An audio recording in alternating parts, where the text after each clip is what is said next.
It's day one of the three-day public hearing on 6 aviation sector bills by the House of Representatives Committee on Aviation.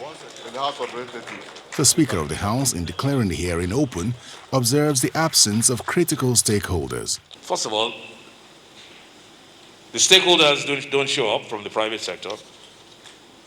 And at the end of the public hearing, when the bill is about to be passed into law, or after it has been passed into law, then we begin to hear a lot of hue and cry.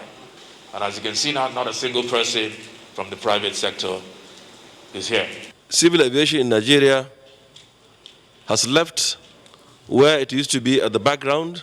It had added and increased its contribution to the GDP of Nigeria, making it one of the most important sectors for economic advancement of Nigeria and consequently the prosperity of this country.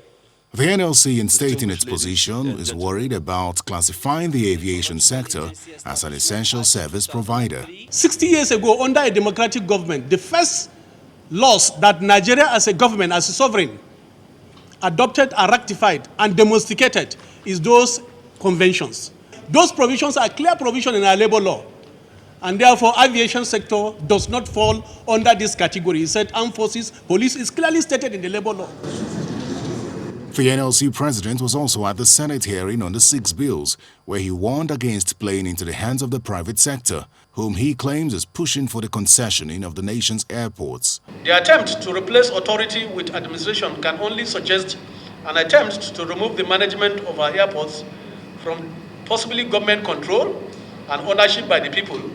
This rhythm with the latest tune by the promoters of concessioning of our prime airports, the changes of the name FAN as part of the demand by their private sector collaborators will make it easier for them to consummate the concessioning agenda, a sinister plot that this House or this hollow chamber has tried to oppose and condemn because it's going to throw many Nigerian workers into the unemployment market. The bills are expected to help deliver effective and efficient civil aviation acts for the country and bring aviation operations in tandem with global best practices. Terry Ikumi, Channels Television News.